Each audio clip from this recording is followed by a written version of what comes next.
Okay, so this is day 2 for the month of June, lower body. So we're gonna start with our activation series.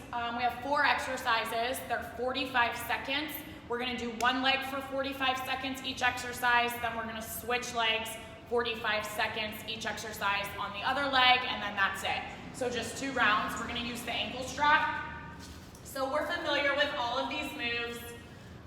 The first exercise is a straight leg kickback.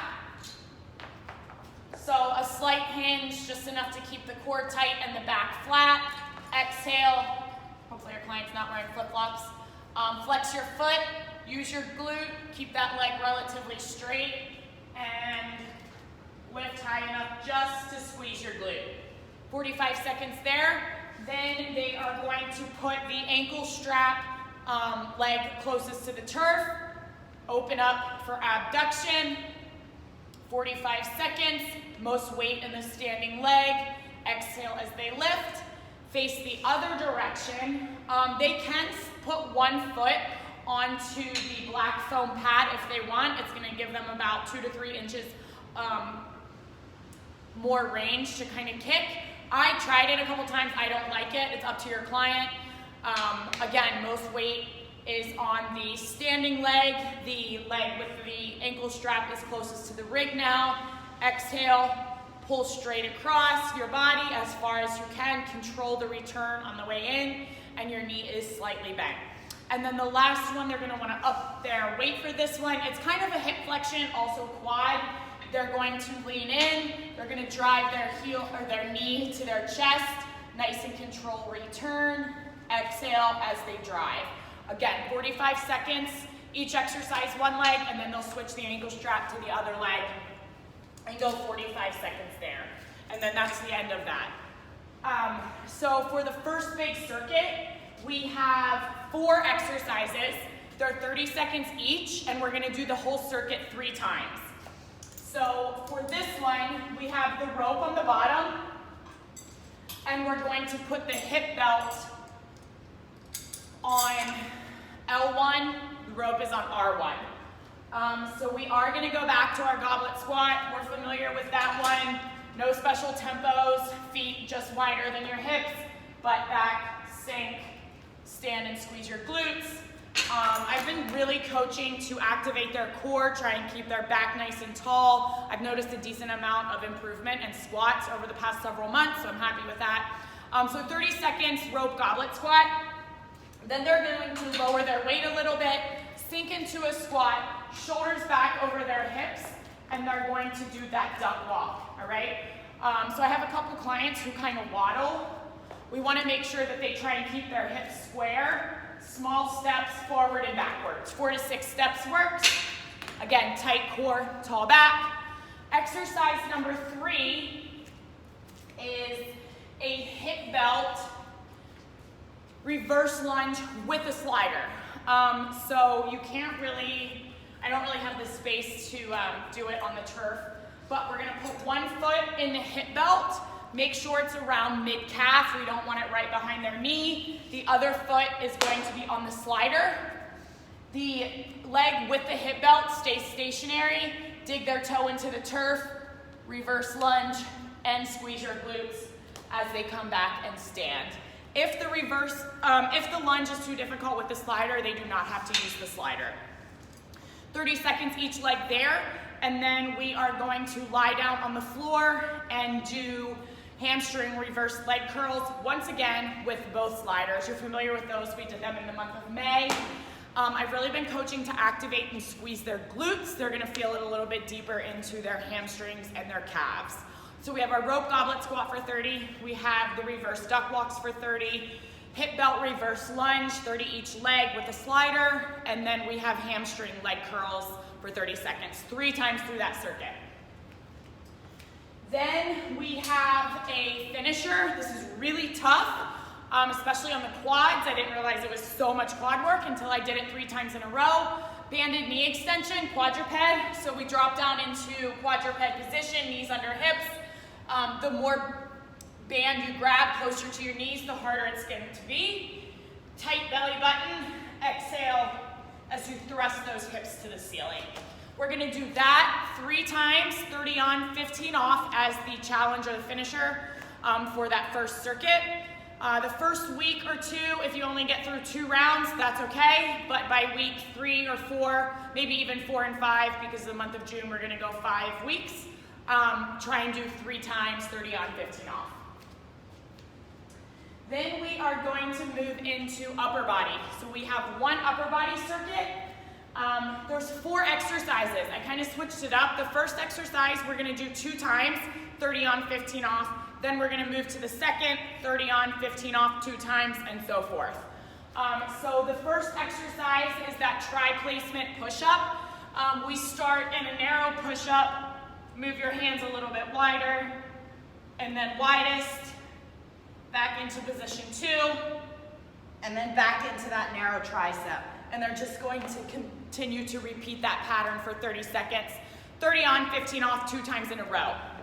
Then they're gonna switch to exercise number 2, which the TRX straps. So we're gonna do a TRX pull-up.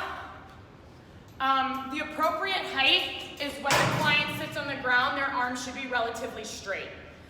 So the most challenging way to do this, obviously, is to lift your feet off the floor and pull yourself up. I'm not there yet. So they obviously can use their feet. That's one reason that we're in this position, to get them familiar with pulling themselves up. Big exhale, pull up past their chin, control their body weight on the way down. Maybe week 4 and 5 will be a good idea to have them pull up, lift their feet as they lower their body weight to the floor. That's a great progression. They can do a hand rotation, start with their palms forward, and then as they pull, turn their palms towards them. On the paper, as an option, I do have, rather than a regression, I have a progression. Guys can use the pull-up bar. Women, if there's anybody that can do an actual pull-up and they prefer to do that, use the pull-up bar. Please just do not put bands over the pull-up bar and have them do that. If they can't do a pull-up on their own, TRX pull-up is the exercise. If that's way too challenging, they just can't get their feet, have them do a tabletop TRX row and go from there. 2 times, 30 on, 15 off. Exercise number 3, you're familiar with this. The rope's gonna be at the top. Hinge at your waist, take a step back, keep your arms as straight as possible. Exhale and pull down for a hinged straight arm rope. Pull down, 30 on, 15 off, 2 times in a row. And then we are going to finish with a band high pull.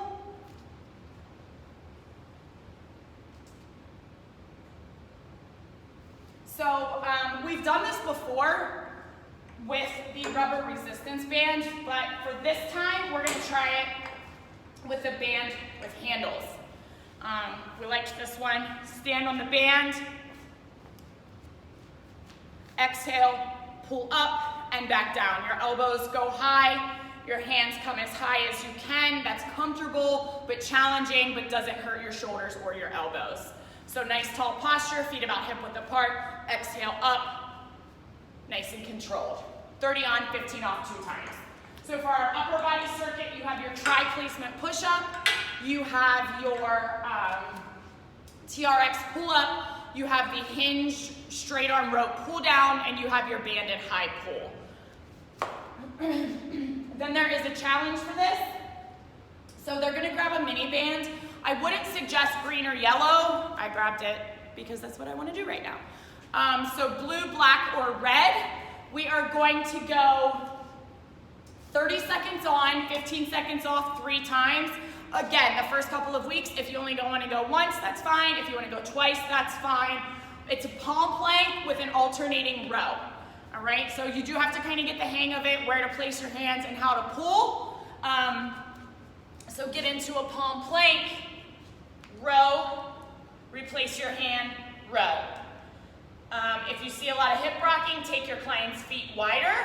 If they need to drop to their knees, that's okay as well. Week 4 and 5 really challenge them to at least get on their toes for 1 of the rounds. Then we're gonna move back into lower body. We have 1 more circuit. We have a lateral lunge with a slider.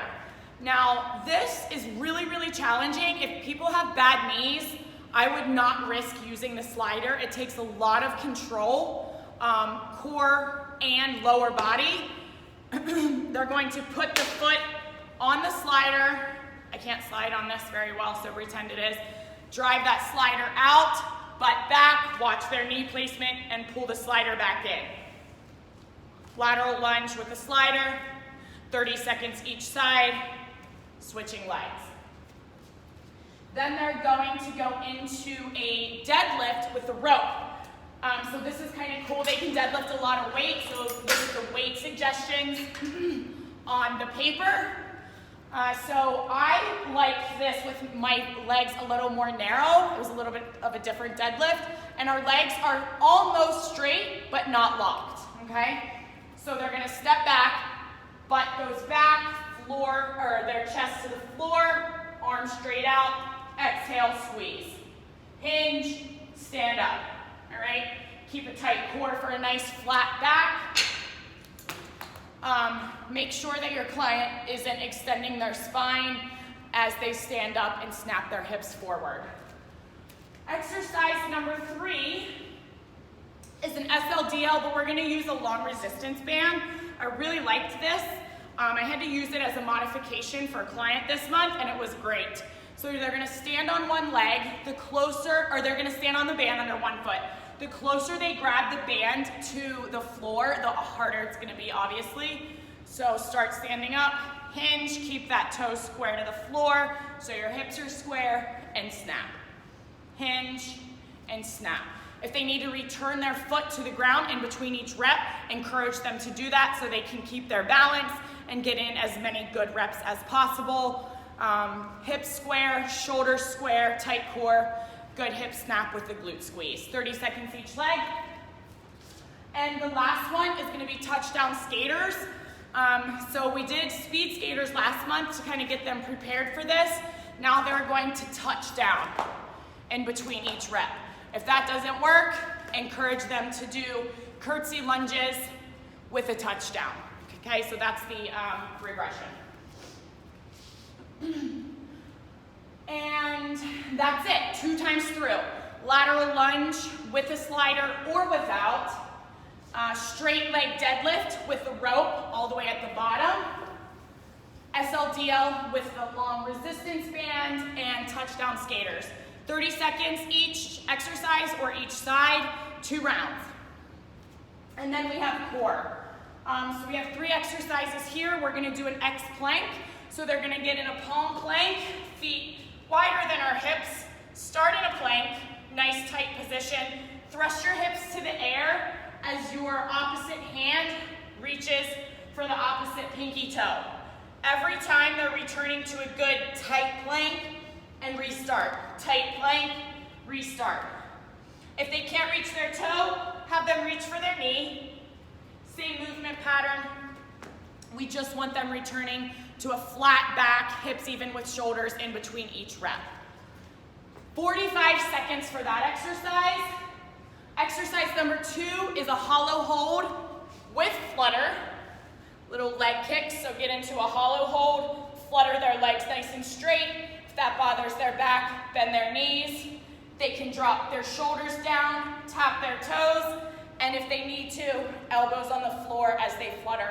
So there's lots of different options. The exercise is a true hollow hold with a leg flutter, and then based on your client, kind of regress them as they need. Belly button pulled tight to spine, obviously. That's also 45 seconds, and then you are ending the circuit with exercise 3, which is our normal elbow plank, which we're gonna do every day this month for 45 seconds. So you have that 2 times through, X plank for 45, hollow hold with flutters for 45, and then elbow plank for 45. And that is the end of lower.